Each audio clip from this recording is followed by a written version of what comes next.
Thanks, everybody. And I'm just going to get started. I know people will be joining us as we get rolling here. We are recording this session, so if you wanted to check back into what we talk about, you'll have an opportunity to access that. My name is Dea Ore. I am one of the authors and co-founders of Empowering Writers, and I'm joined by my fabulous team, Jennifer Seaton. Hi, I'm in Texas, so we're all spread out. And Kathy Howell. Hi, everyone. I'm also in Texas. Welcome. Thanks, Kath. So Kathy and Jennifer, we also have April on board with us. And I only point out April because many times when people have questions, they end up being in touch with April. So April's with us as well today. So welcome to Empowering Writers, and thank you for coming. And really the whole genesis for this particular webinar today was the fact that so often this time of year, teachers reach out to us, or if we're doing a training and they'll say, listen, it is February or just about February. What should I be doing now? What lessons can we be working on that's still going to be impactful between now and the end of the year?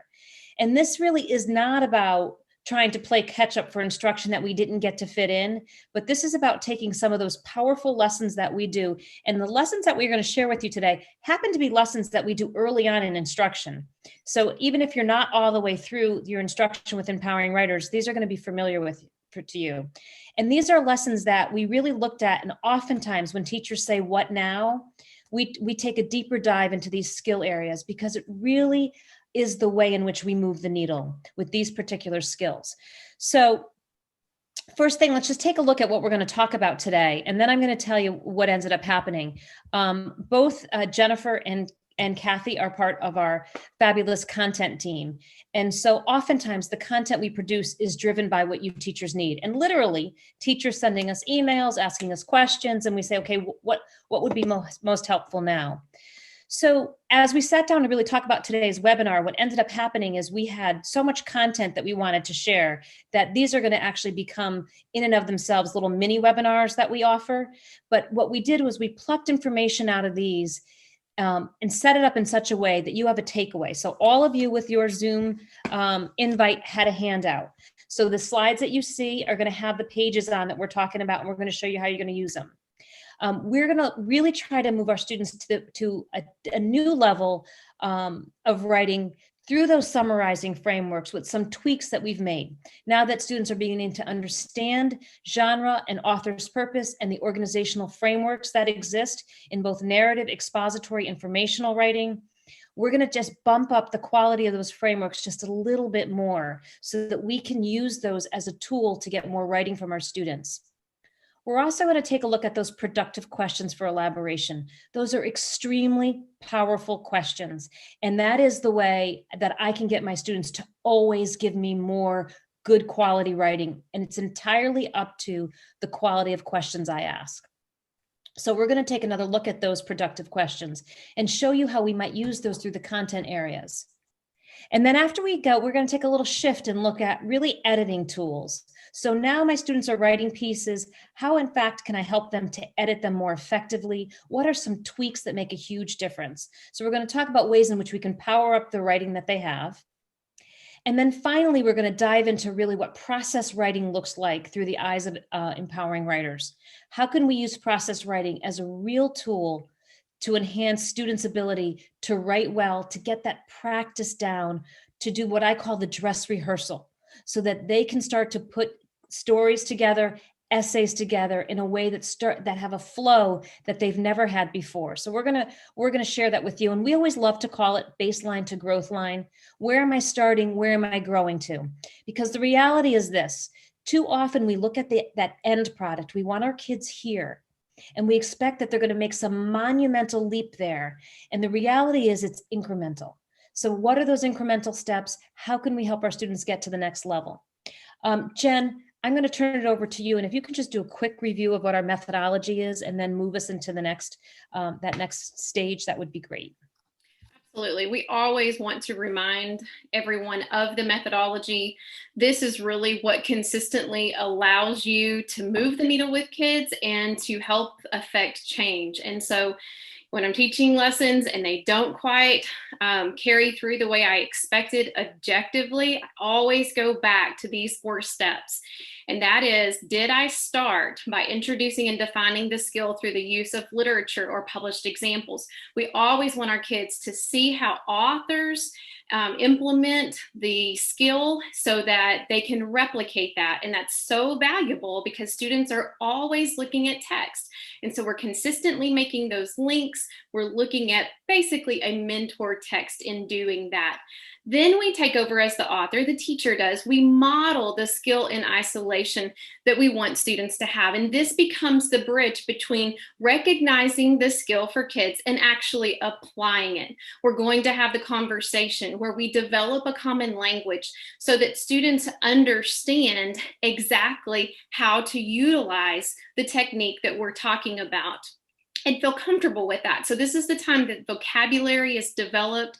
Students have the opportunity to have oral response, which we know comes before that written response, and they can collaborate with their peers and with us. So it's a whole group setting. From there, then moving into step 3, that allows them to have the confidence to go into their pairings or their small groups. And we call this guided practice. Guided because the teacher is still supporting the learning, of course, walking around, having those same conversations with that common language, which also affects the way that peer conferencing happens. So whether you're having conferencing that's student to student or teacher to student, you have supported that skill with the language and the experiences that they need. And then finally, students will internalize the skill enough that they can complete it with independence. And that's where we call application. Again, still at this point of the year, looking for application both orally and in written response. So let's take a look at the learning. If you are an Empowering Writers teacher and you've been working throughout the skills this year, you'll recognize what's here on the screen. Those of you that are new to Empowering Writers, you've not used it before, we have 2 genres listed here, the narrative and the informational. And you'll notice that those isolated skills that I was speaking of during the methodology are listed under each one of those. So for narrative, we have entertaining beginnings. We teach techniques to with productive questions to generate elaborative detail. We look at suspense, main event, and extended ending. And then on the informational side, notice we teach kids how to come up with broad yet distinct main ideas, how to expand on their ideas and their details through elaboration, and then power those up even more through golden bricks. And then we also work with them on introductions as well as conclusions. But I really want you to focus here on the middle part of this Venn diagram, because these are actually the skills that are the stronghold of both. If students are not successful in understanding genre and organization, utilizing graphic organizers to really map out their thinking and help to follow text, and also understanding what a summarizing framework does in terms of reading and summarizing text, and then using that same framework as a pre-writing plan, as well as understanding annotation and analysis. So identifying those skills that authors use. If they do not understand those in the middle, then it's very hard for students to really get into the narrative and informational skills themselves.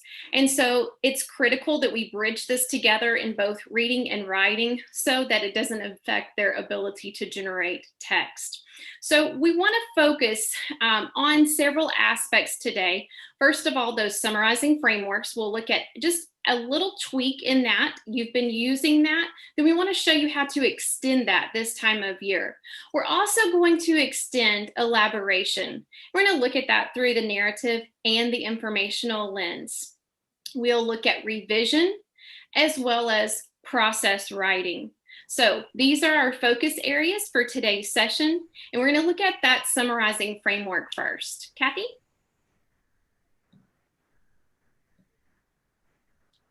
Thanks, Jen.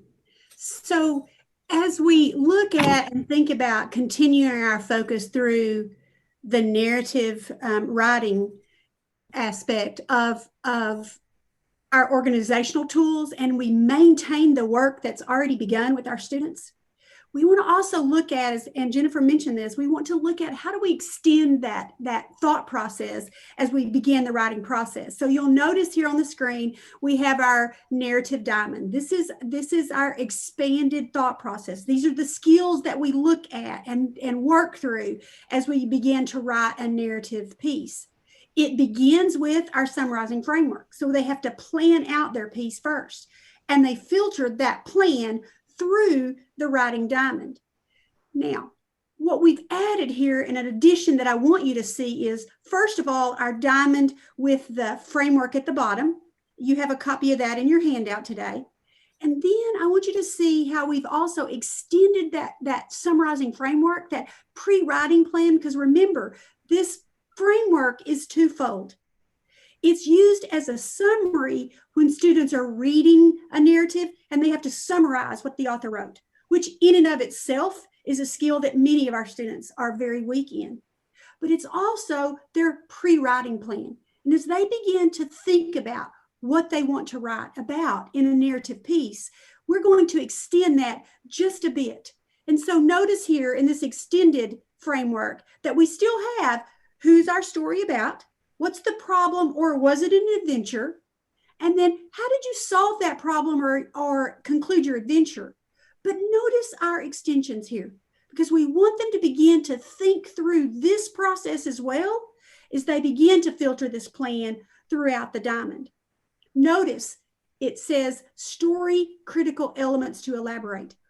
What can you pick out from this plan? What would be a great place? Where would you decide to elaborate, and what would you elaborate about? Would you elaborate about a story critical character or a setting or an object? So just thinking through that process as they begin to filter this through the skills within the diamond. And then also, how was your character feeling?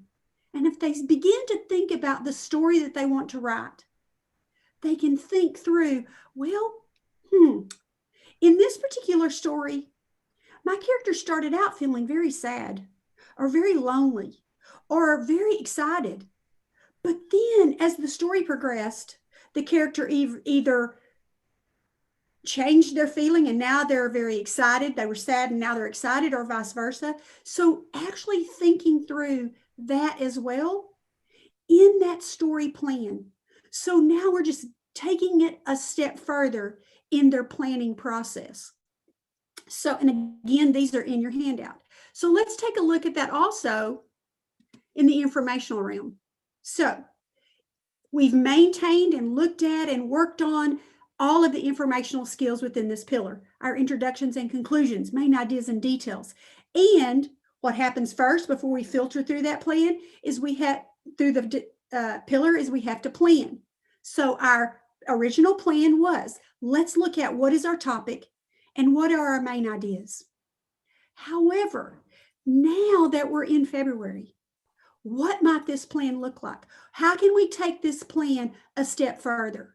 Let's think about, when are we going to elaborate, and where are we going to elaborate? And maybe how do we add that extra dimension to our piece that gives our piece that authority, that step up, that upgrade to the piece that we're thinking about writing? So we've added that golden brick. Where could I add a quote? What paragraph might I add a statistic? Which detail could I add an amazing fact within the paragraph? And so again, these are in your handout. It's just an extended framework. Same rule applies here. This particular framework is twofold. It is for the reading, so we can summarize anytime they read an informational piece, bring it down to its bare bones. Or we can use this as their pre-writing plan, and they're thinking through and filtering this plan through the skills within the pillar. So let's think about, now we have our plan. We've thought about different places that we could add a golden brick. What's next? So now we want to really look at the power of elaboration and how do we amp that up just a bit as well. So Daya, let's take a look at elaboration. And sure, Kath, if you don't mind, I'm going to throw a little wrench in. Would you just back up to that Venn diagram for a minute? Because I know that a couple of you, when I saw you checking in, talking about what you were teaching, some of you are doing narrative and some of you are doing expository or informational writing. And what I want to point out to you as we share the content information that we're giving you today is the prior learning that Jennifer spoke about, that you may be in a position or in a district or in a state where you focus on narrative only, or you focus on informational writing in your grade level only. And so when we look at those skills that Jennifer went through with you, those skills are going to be specifically, when you start to generate writing, you want to make sure kids know how to reproduce that. The quality of the work in the middle, that genre and organization, those graphic organizers, those summarizing frameworks, you are going to do that work regardless of the genre you're focusing on, because that's the bridge to meaningful conversation about reading. It's meaningful conversation about comprehension and literature. So as we move through these particular skills that Kath just went through, those graphic organizers, if you're not asking your kids to write a narrative this year, I don't want you thinking as she's showing that to you is, I don't need to know this. You absolutely need to understand it on an organizational level so that you can have conversation that leads to greater comprehension, deeper understanding of what text is and how it looks at it. So there's no mistake as we move through this presentation today that the skills we're sharing you are both narrative and informational in nature. But our expectation is the work that you're doing in the middle, that prior work is done regardless of the genre you're focusing in on. So I just want to make sure that as we go through these particular genre skills, and you may not have to write to narrative, the work that we're going to share with you is as important that you understand it on that level for reading comprehension to be able to have greater conversations with your students. So I'm sorry, Kath, can you just jump right ahead? So Kath actually set us up with those summarizing frameworks and those graphic organizers. Assuming that we all have a real good understanding of what that is, we want to look at what the power of elaboration is. And so most of you who are familiar with Empowering Writers knows that we provide a menu of detail generating questions. You're familiar with our narrative summarizing framework. And as Kathy pointed out, we want to bump up the quality of our student writing now. A great way to do that, here I am in February of the school year, I'm looking at student writing. Still, I look at when they write. And really what I want to focus on here is, what do feelings look like? How do I get my students to, one, be responsible for those elements that they said they were going to write more about, which Kathy pointed out. What story critical character, setting, or object are you going to write about? So what the difference with this summarizing framework is, now I'm having them be accountable. You're going to be writing a story about spending the day at the beach. I expect to see elaborative detail of the setting and of an activity that you do. So we'll talk about that before they ever start to write. Then I want you to go a step further, and I want you to tell me how you feel, or what was happening in that day that brought feeling to it. And that's how we're going to bump up the quality of what they're doing at this time of the year to a slightly higher level. And remember, understanding how they themselves as the character feel is also going to be taken into their reading. What does how is your character expressing feeling? What does that look like? So here we have menu detail generating questions, and you have that on your handout page on page 5. And then we have what feelings look like. And what I want you to do is look at this next slide. And this is 2 examples. One, like Jennifer took us through that methodology, what does it look like in writing? Watch the power of what do feelings look like in this patchwork path.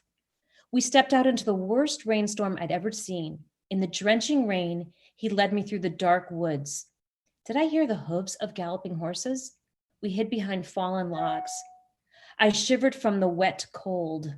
I shivered from the wet cold. That's what do feelings look like. How are you feeling? I'm cold.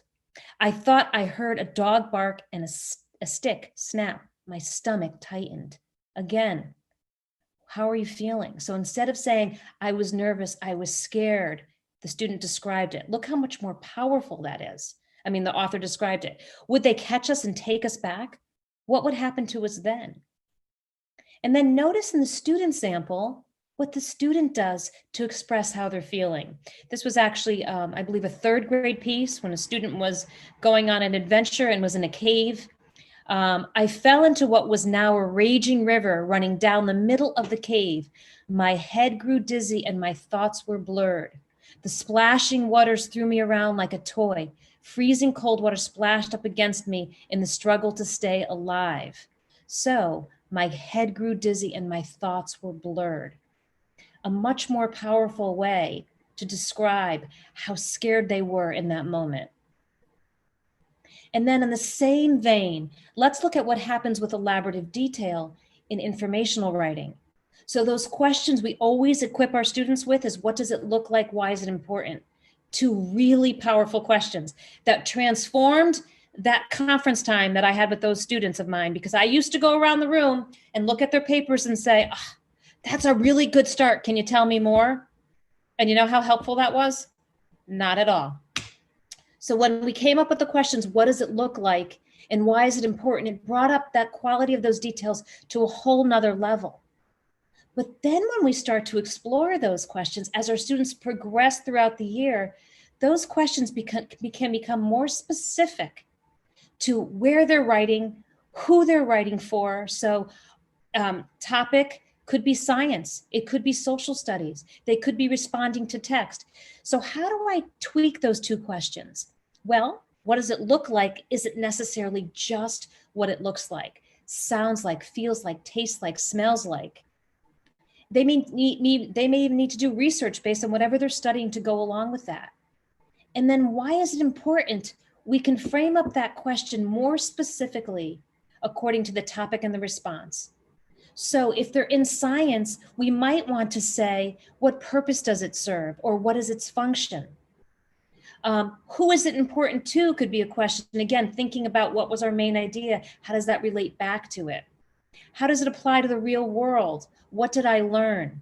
Why is this evidence to your main idea? So that you see how these questions really support that why is it important, but take it to another level and move it more seamlessly into content areas and higher level topics. So just tweaking those questions. And remember, we always start out with basic here. Here's what they need to do. And as they get better, how do we move them along to the next level?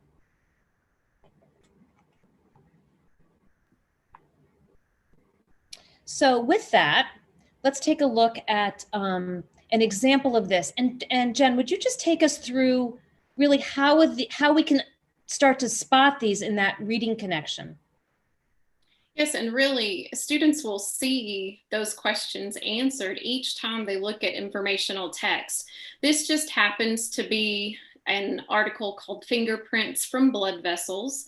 And so you can very easily see how this would fit into the science classroom. And while I won't read the entire page here, what I do want is, from the view of a strategic reader that knows the use of the detail generating questions, let's also think about the extension of those questions and why it's important to the reader, how it supports the main idea. So I'm just going to start with that second paragraph, because it really is here that we get to look at the actual fingerprint and what it does look like. And so I already know that as we are starting to describe this, I'm going to picture this and try to see it in my mind. It says, the ridges on our fingertips create unique patterns that don't change even as we age. These ridges contain tiny pores through which we sweat. This means that each time we touch something, we leave behind a little sweat in the pattern of that print. So that's what it looks like. But as a good reader, we can anticipate, why would these fingerprints be important? And watch how the author goes right into that in the very next paragraph.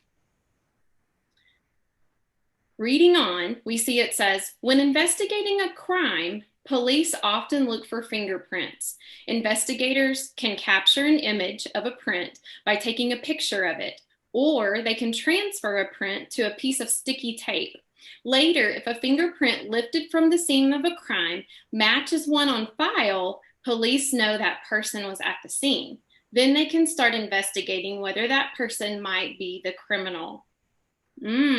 So that's why fingerprints are important. But I also want you to think of these questions that really, as Dea reviewed other implications of why that's important, notice we get to learn the purpose that fingerprints serve. We also see who it's important to, and who is that? Investigators and criminals now. And how does it apply to the real world? And so I think as we are really moving into this time of year, we could begin to spread or challenge our students to really go beyond. If your students have been using these two questions and they constantly say, oh yeah, I know how to elaborate, what does it look like and why is it important? Then let's really see, can they take that to the level that we're talking about here? So let's look at our golden bricks, because that is another way that we teach our kids how to elaborate. Golden bricks, really, if you think back to the pillar, they have become those details that really give the pillar strength. And so they go beyond the what does it look like and why is it important to create a meaningful piece of evidence per se. So maybe we have a topic and we can add a quote in to add some authority, or a statistic to give some kind of a number, a percentage, or a ratio. An unusual fact, we call that an amazing fact. Or maybe it's a good opportunity to really explain and illustrate your main idea with a short, explicit story. We call that an anecdote. And then we can also create a visual for our readers by using a descriptive segment. So what we want to do is we want to consider what really is the challenge for kids at this time. Well, when they're first starting to learn the golden bricks, a lot of times we teach them what they are. We teach students that you can research golden bricks, and we teach them how to search for those. And then they go and they'll pop them into their paragraph. Now, sometimes it's a little bit random, but as students start to gain that deeper understanding, and as the year progresses, what they can do is be a little bit more aware of their audience.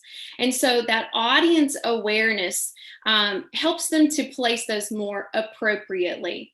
So if they're trying to create credibility with the reader, they can use that quote. Or maybe it's a good opportunity based on the topic to include that data-driven detail so they can use that statistic. Or maybe their intent is to generate an element of surprise. And so that's their amazing fact would be opportune time for that. Or maybe through their writing and their topic, they're really seeking to connect on a personal level. And so they want to include an anecdote. And then finally, if they need to create a visual, then they can include that descriptive segment. And so notice what we've done is just really taken this a step up into that audience awareness. And so when you're thinking of an example of this, just think with me a moment. You're asking students maybe to respond why there should be a shorter school day. Now, how many students would agree with that, right? Well, what we're asking them to do is really, when they are responding, consider this. Who are you writing to? Who might be your audience here? Could it be that if you're seeking a shorter school day, it could be students, it could be teachers, it could be administrators or principals, maybe it could be the school board. So depending on who is listening to you or reading what you've written, maybe you need to include a quote from an administrator that's gone to a shorter school day, or some statistics about how that's worked. Or maybe a short anecdote from a student that will connect with those that school board on a personal level, and they can hear the heart of those students. And so really looking at what is my purpose in writing this piece, and how will I get that across? Okay, so most of our focus to this point has really been about revising. We're going to step over and look a bit at editing. Kathy? Thanks, Jen. So I want to first look at our editor's toolbox. And what you see in the toolbox are really tools that we've taught and practiced throughout the year. We've modeled these strategies, we've practiced these strategies, and we're continuing our focus as now they look at their own pieces and thinking about, okay, this is what they've written now. How do I make it better? How do I move that needle, if we can say it that way? How do we make this piece even better with what they have? So along the year, you've taught them sentence starters, the elaboration techniques of specific versus general, and productive questions. We've used those throughout our elaborative detail segments. Vivid verbs, flip the sentence subject. Word reference, which is just an adjective and a noun that replaces a keyword, or transitional words and phrases. So these are editor's tools that we've taught throughout the year. I also want to show you a color coding for those. I love the color coding because it's a great accountability tool for our students as they're looking at either their own work or maybe they're looking at a peer's examples or samples. This is a great tool to color code the strategies and skills that they see within that piece or within their own piece. So I'm going to show you an example. This is just a very simple elaborative segment about a teacher. This is a great opportunity for elementary students to write about their teacher. I don't know, as they get into middle school, I don't know, maybe not so much, right? You might be afraid of what they might write about their teacher. I don't know. But anyway, so this one says, my teacher wears nice clothes. She wears pretty dresses. She wears fun boots. She wears a scarf. And notice the redundancy of the language here. It's very repetitive in nature. The sentences are short and choppy. You don't really see a lot of elaboration, a pretty dress, fun boots, nice clothes. Notice the elaborative moves that the student made. Pretty and fun and nice. Very generic adjectives. So let's look at the payoff from the particular skills in our editor's toolbox. So I want you to see our revision of this particular paragraph. They can write what you see here, or when we begin to add those tools, what does it now look like? I can't help but notice my teacher as she walks into the classroom every morning dressed in her trendy clothing. Wearing designer dresses reflects her sense of style and professionalism. Not only does she don professional attire, but she is clad in fashionable boots. To finalize her outfit, a patterned scarf neatly drapes around her neck and ties in front.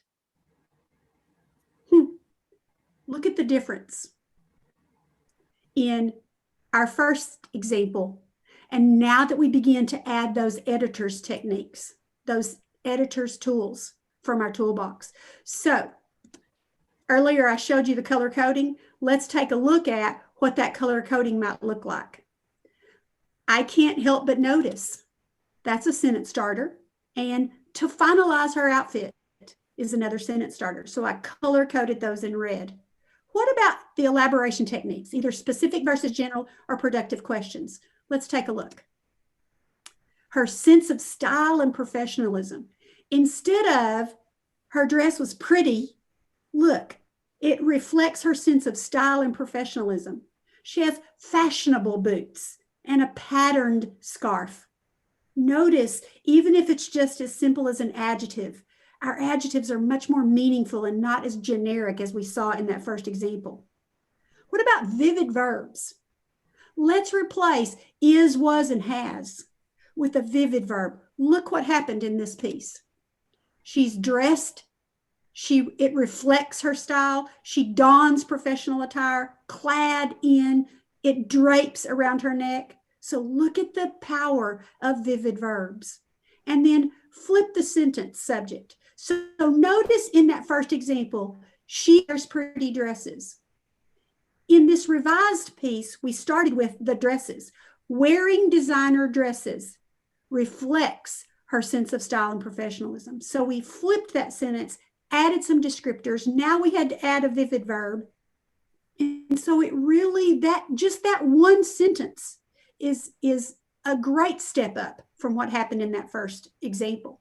And then last but not least, our transitional words and phrases. Look in the middle of the paragraph.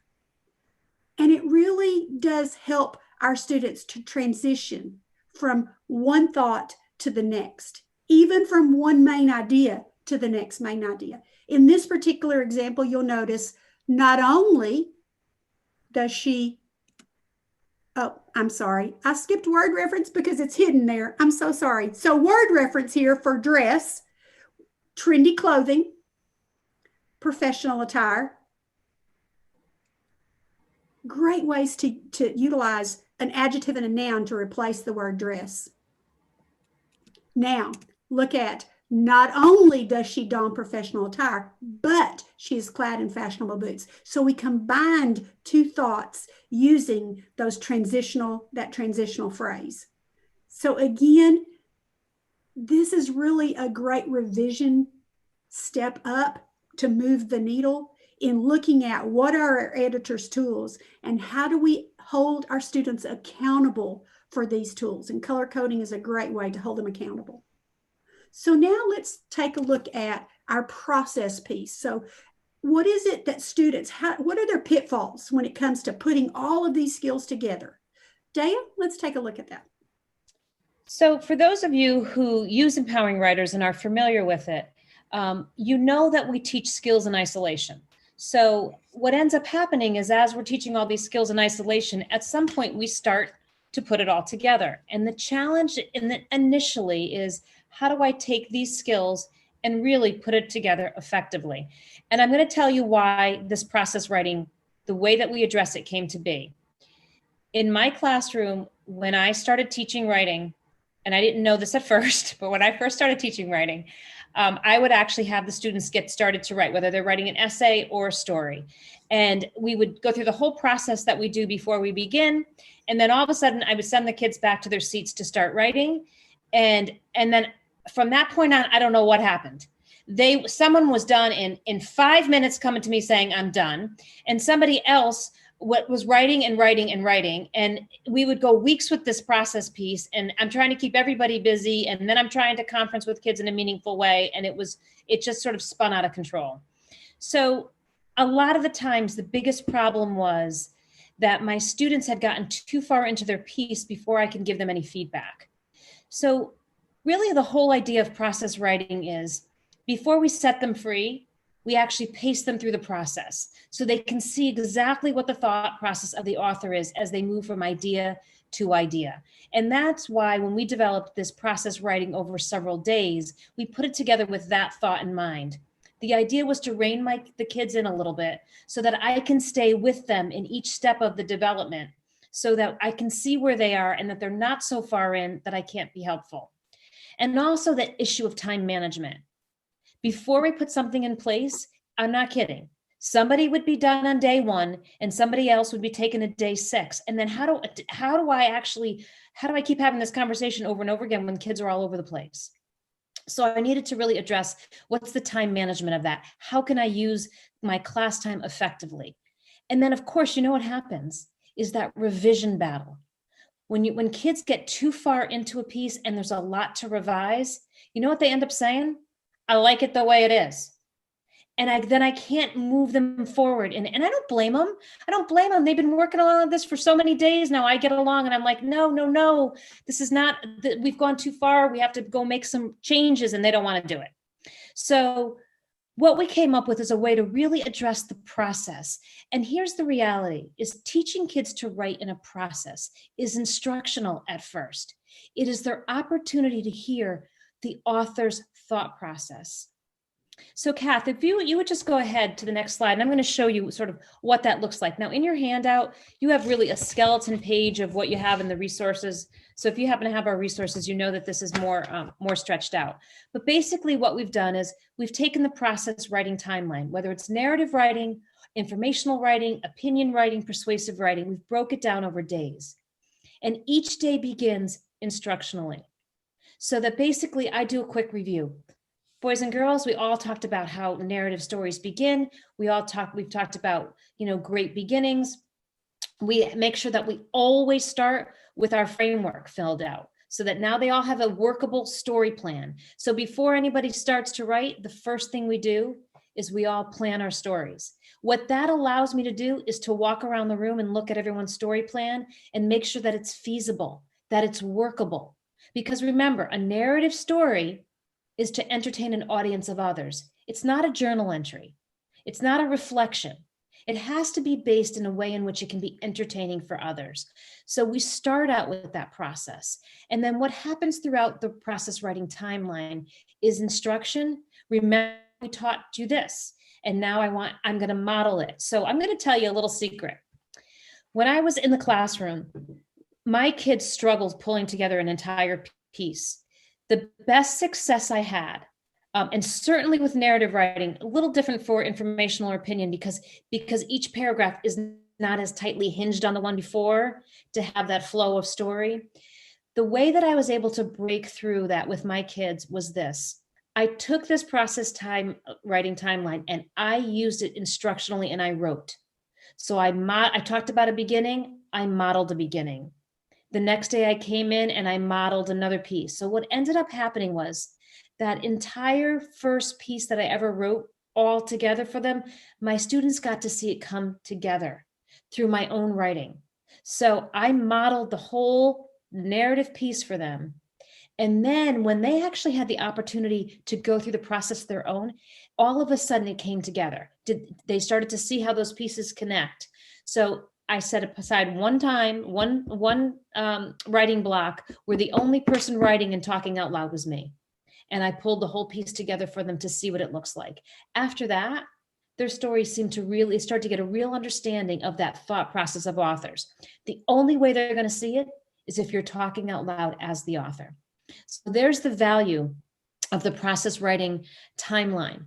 And so rather than spend too much time taking you through each element, I just wanted to show you how we move them through instructionally and the value of it. By moving it through this way, what I've done is I've taken out the issue of how do they put it all together. I've also managed the time. So from a teaching perspective, this is much more focused and everyone is moving in a way in which we can all sort of work together on it. And then the revision is less and more precise.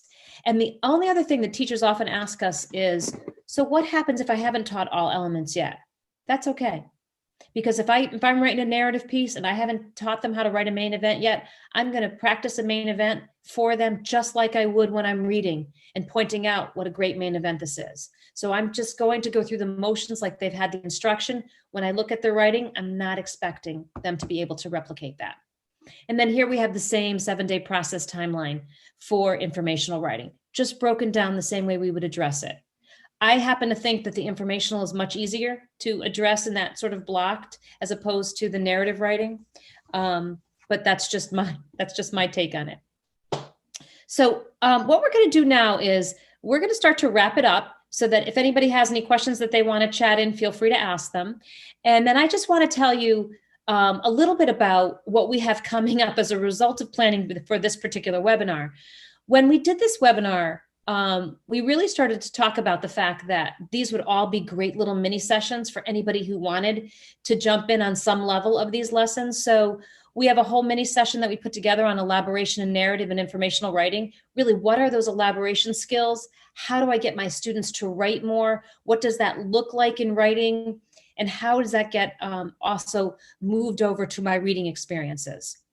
When we talk about powering up student writing through the application of revision tools, those tools that Kathy showed you are quick, simple, and excellent ways to really affect your students' writing, to make some really good changes. And the fact that they're all color-coded the way Kathy demonstrated, kids love to color code their own skills, and it actually allows them to show you that they can find them or that they can in fact apply them. And then we also have a session available for process writing. So what does it look like from baseline to growth line? How do we walk students through the process of writing? And how can we teach them how to utilize that process writing timeline to the best of their advantage? And again, we always like to say that it is about where do they start and where are they moving to? So wherever you are at this time of year, that's what the next question is how do I move the needle now? The strategies that we shared with you today are really good strategies for either bumping it up or supporting student writing, depending upon where your students are in this process.